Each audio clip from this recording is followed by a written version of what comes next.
ito po guys, yung pinalex ko lang po kanina. Yung mags po ng sniper na hydro dip po natin. Base color po tayo sa silver. Bali naka 2 coat, full coat po ako dito ng silver. Gawa po kasi ng hinabol ko pa po yung dati niya pong kulay. At eto na po guys.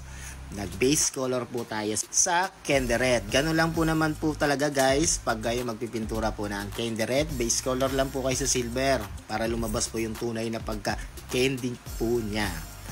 At pagdidip naman po, ganito lang po ka-basic po yan. At hindi ko na po sa inyo napakita kung paano ko po nilublob po yung kabilang side po ng mags. Bali gagawin natin po dito, bali dalawang lubog.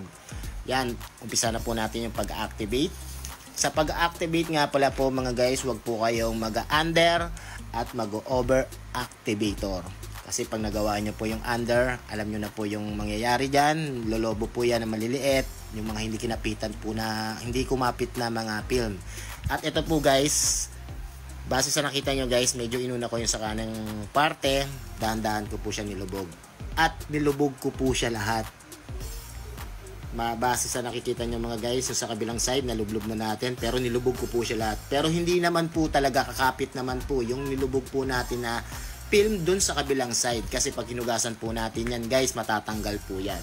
Ang technique lang po dun mga guys, wag nyo lang muna hugasan. Pag tinanggal nyo na po yung masking tape dun sa pagitan po ng mags, pupunasan nyo lang po ng maigi yon. At sana po wag po dapat po basa. Make sure nyo po dapat po na hindi po siya basa para sa ganon kumapit po yung film na i-apply po natin. At eto na po guys yung finished product po ng ating ginawa po na mags po ng Sniper version 1. Si boss nga pala, nagpapintura na po sa akin dati. At ito, pina-hydrographics niya po para bumagay lang po daw sa ginawa po naming hydrographics doon sa kanyang play rings. Sana mga guys, nakapagbigay ako ng content tips sa mga gagawa po ng hydrographics na katulad po na itong mags.